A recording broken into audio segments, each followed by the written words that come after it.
What's up, y'all, and welcome back to Your Hair Made Simple, the podcast where we encourage you to embrace your natural hair with clarity, confidence, and courage. I'm your host, Shannon, and we are back for our final episode of season 2. So excited to be with y'all today. We've been trying some new things this season, rolling out our episodes bi-weekly, and I'm so excited to be bringing this episode to you all. So today we're going to be doing something a little bit different. In season 1, we had our mini mindset episodes where we used to hop on, share some nuggets, some little tips and thoughts about how to embrace our natural hair and how to embrace the healthy hair mindset. And so today's episode is going to be like those mini mindset episodes wrapped up into one. So we are talking about 5 tips to help you embrace your natural hair. So today it's going to be me and you chatting, a little bit of time to focus on you and your natural hair journey. So no interviews, but consider yourself being the one interviewed. So I'm going to start off with my 5 tips. Then we're going to have some homework. We're going to do something a little bit different. You're going to have some reflection questions that you're going to take away from this episode and answer and think about for your own natural hair. So with that being said, we're pulling from my own natural hair journey, from the amazing natural hair journeys of the guests that we've shared with this season and in season 1. So I'm going to go ahead and jump right on in to our 5 tips for your natural hair journey, tips that helped me when I got started. And so I'm hoping that they can be helpful to you. And then we'll do your homework and then we'll wrap today's episode. So tip number 1 is going to be finding ways to embrace and build your natural hair confidence. And so what does that look like? It looks like developing confidence for yourself before anyone else. And so I've talked about this some in other episodes, but in my natural hair journey, the first time that I ever did my natural hair on my own was over my summer break in college. I knew that I was going to be out a little bit, maybe going to the grocery stores and things like that for that particular week, but I wasn't going to be going anywhere that was going to make me super nervous or hyper aware of my hair. So I tried doing a flat twist myself, or a twist out, excuse me. I used Shine On with my best friend Paige.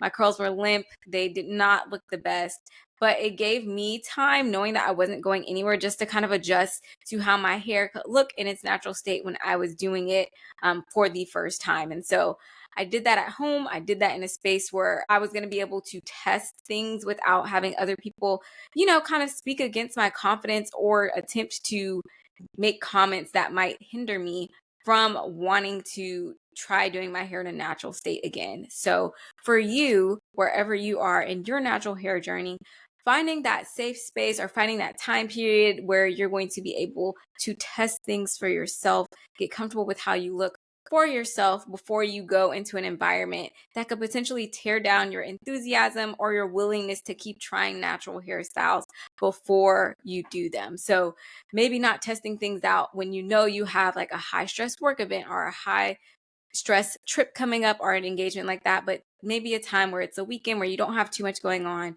You can try something for yourself. You can walk around in a new style, build up your confidence, get used to how you look for yourself before you go out into the world, because you are your most important critic. Sometimes we're our toughest critics, but you're what matters most in your natural hair journey. So making sure that you're comfortable and confident with you, for you, and making room for that confidence to then transfer to the outer world. So tip number 2 is going to be monitoring your hair and your scalp. And this one can seem pretty commonplace, but I've found that there are often times where I'm very just passive in what's happening with my hair or my scalp. I had to become more active, especially as I was learning to be natural. I didn't know what was normal or what was not normal. So some things I just kind of let roll, at the time that I was natural. And I think still to this day, a lot of products had coconut oil in it, and I am allergic to coconut. And so my hair would be oily sometimes, or my hair would be limp and my scalp would be itchy. But I, had never been natural before. I'd never really been doing my hair before. So I didn't necessarily know to even think about like, hey, maybe I should be monitoring allergens in my hair, or to be looking out for those as factors that my hair might not be reacting well to a product. So some of those signs can be like if you do your hair and your hair is getting frizzier after you apply the products, or if your hair is limp, right? Or if your hair, the curls, if you are usually elastic, but they're not as elastic after you use a certain product, or if your scalp is feeling itchy or irritated, or any of those signs, if the ends of your hair are hard. But monitoring those types of signs and factors to then identify, exploring what the potential cause could be. Like I said, for me, a big one was allergens in my hair products. I no longer use products with coconut oil. I have talked to individuals that are gluten-free, and so they had to watch out for wheat protein in their hair products. Whatever those different potential factors may be, it could be that your hair just is not reacting well to a product, or it could be that your ends are hard because it's time for a trim, or a number of different factors, right? But learning to just know when something seems off, to explore that and learn more, is something that really became helpful for me in learning what my hair did and did not like. And so I had to learn some of those like signs along the way. So hopefully those are a couple of signs and things that you can start to look out for, and just monitor, keep a note in your phone to keep up with how your hair is reacting to certain things, to know what works and what doesn't. Which leads me to my next tip. Tip number 3 is doing product reviews. So over my time being natural, I have changed my product regimen a couple of times, and I am very much a person that believes in consistency. But sometimes product formulas change, or you move to a new environment. I moved from the South to, I guess, the Mid-Atlantic region. And so my environment changed, my hair started to react differently. And sometimes your routine needs a switch up, or you maybe have just never audited a product and picked something because it smelled nice in the store. So it's always good to review your products and review what ingredients are in them. A tool that helped me, and this is not sponsored, I genuinely enjoyed this tool and I don't hear people talking about it often, so I wanted to share it, is the Environmental Working Group Skin Deep database. And so the Environmental Working Group's Skin Deep database has pretty much a list of different hair products. They also have like skin and other cosmetic products, but it has a list of these products and it lists out the ingredients in them.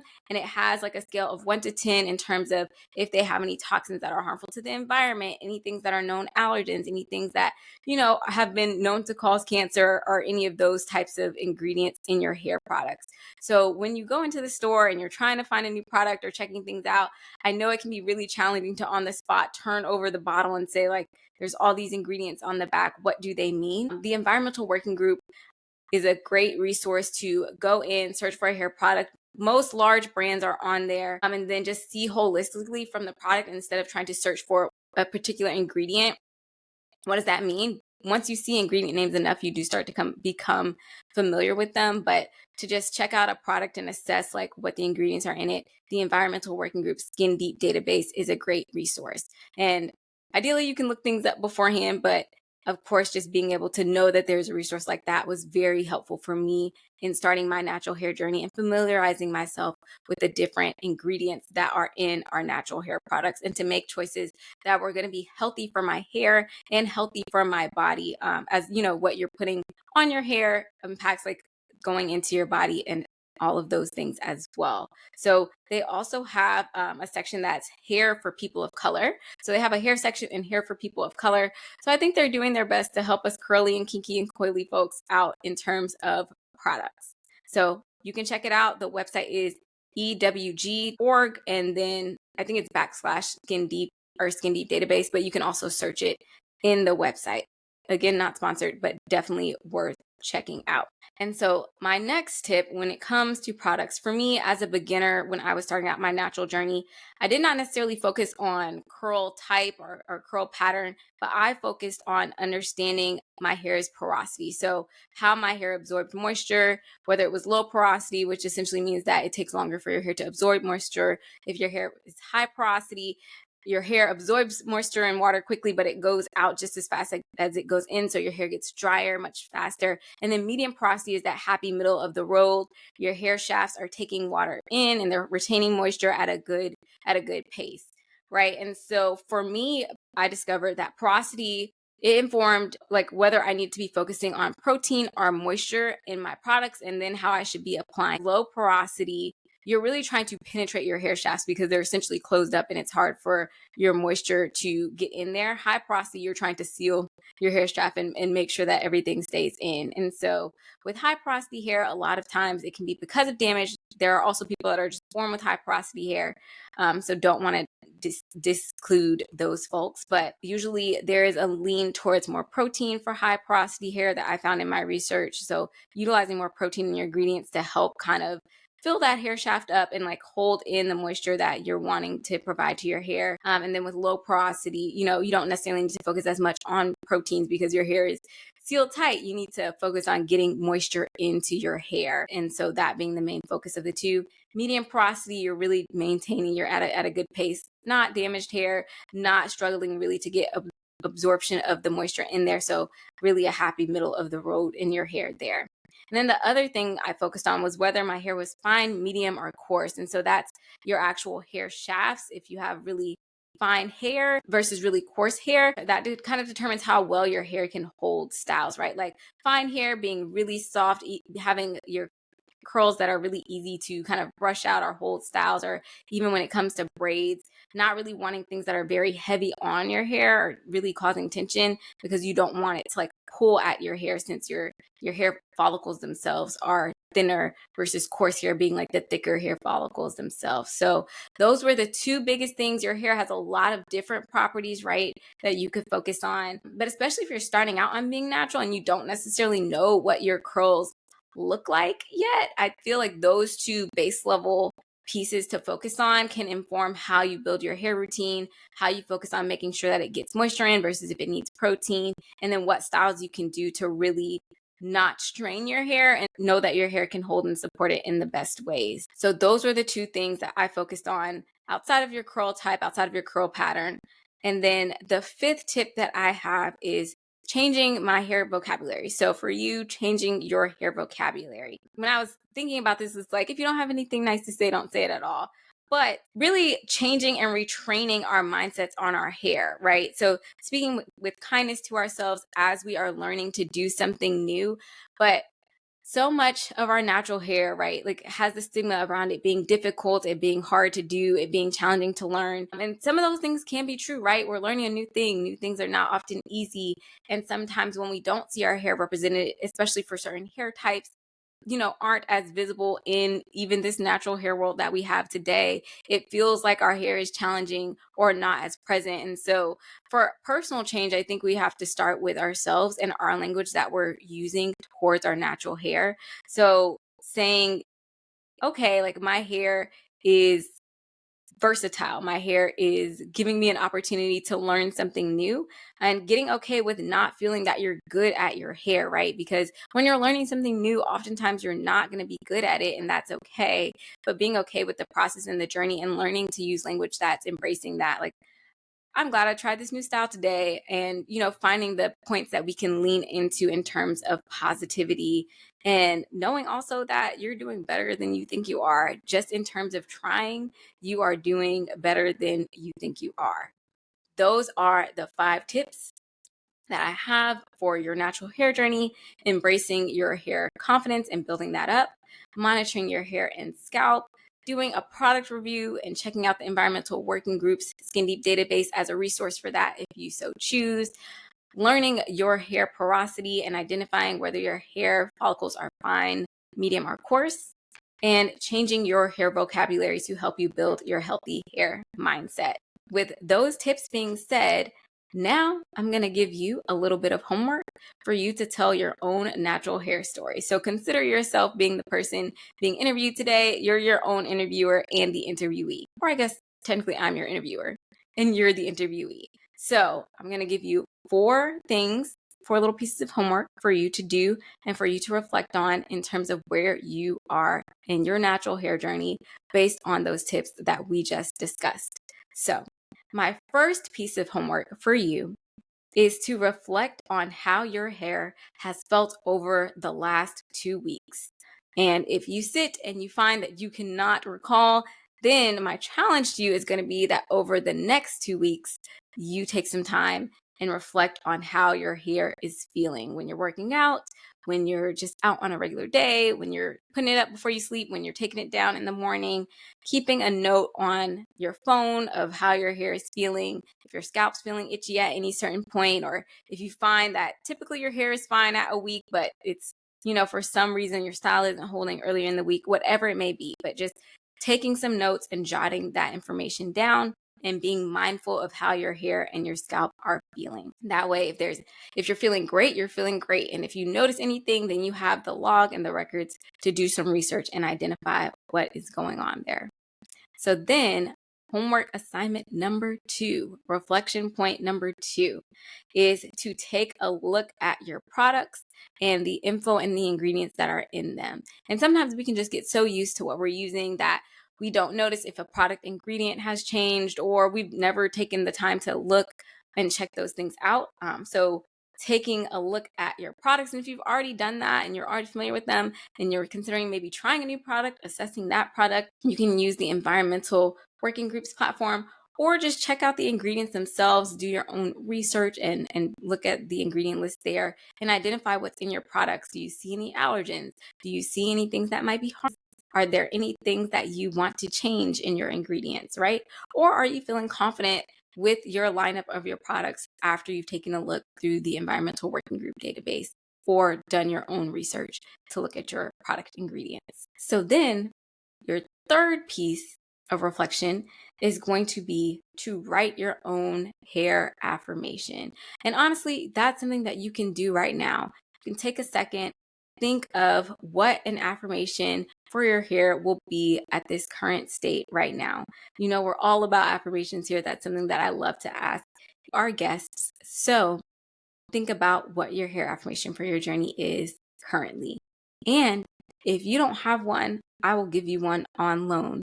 And you can always say that good hair lives here. Good hair lives here, because it's true. Your hair is good. Your hair is worthy. It lives on you, literally on top of your head. It lives here with you. So good hair lives here. Then the last thing, operating with respect to ourselves, with respect to our hair, and seeking to, take one positive step, not necessarily overwhelm ourselves, but thinking about one step to take for your healthy hair journey. Whether it is researching a new style that you want to try and committing to a time to try it, if you did your product assessment and found that you actually do want to try a new product or switch something out, trimming the dead ends if you have any, or finding a healthy hairstylist, choosing one thing that you want to do for your healthy hair journey. And one is good because it's also a good way to monitor change. If you make too many changes at one time, A, you get kind of overwhelmed, but B, you don't know which change really had the impact that you were looking for, right? Like if you change your shampoo, your conditioner, and your leave-in all at the same time, and then maybe your hair doesn't react well, or it does, you don't know which thing was really the key change agent. So changing just one thing at a time, monitoring one thing at a time, and that also just treating each step with respect, giving it space to have its impact and to help you monitor things in a manageable way, committing to one step. And I'll give you a bonus action item too, is to get in community. So your Hair Made Simple, we have a newsletter where we send out information on our podcast, on our episodes, and you can join our newsletter and join our community in the link in the episode description. You can follow us on social media at Your Hair Made Simple on TikTok and Instagram, and make sure you hit the follow on our episodes, but really just being an engaged part of our community and letting us know what episodes, what discussions you want to hear, where you are in your journey, and how you can be of support. Because oftentimes we feel like we go through experiences and we are alone in those things, and the core and sole purpose of this podcast is to create space to share these stories, to know that we are not alone in our natural hair journeys. So getting into community, I'll give you guys a double bonus and I'll share with you my current hair affirmation, which is you're recovering well. You're recovering well. And so over the last, I would say over a year and a half ago, I had an incident where my hair ends caught on fire because I leaned back into a candle and I had to get about 4 to 6 inches over 2 months trimmed off. And ever since then, I've been, recovering my hair back to health too. So again, I've been natural for over a decade, but the process and the journey continues. And so lately, I've really been feeling like, hair, you're recovering well. So that's my natural hair affirmation. I hope that you have your natural hair affirmation to hang on to. Remember that you can always borrow. Good hair lives here. And with that, that is all of your reflection work for you to do as we wrap season 2 until we come back with season 3 and more authentic natural hair stories. So I'm going to recap those 5 tips for you one more time. Learning to embrace and build your natural hair confidence, monitoring your hair and scalp, doing a product review, focusing on your hair porosity and whether your hair is fine, medium, or coarse, and changing your hair vocabulary. So I hope that those tips are helpful for you. I have so enjoyed hosting season 2 of Your Hair Made Simple, the podcast, and I'm looking forward to coming back with season 3 and all the exciting new episodes and guests to share. And until then, until next time, remember that all hair is good hair and your hair is good hair. Thanks so much for being a part of our community as always. Bye, guys.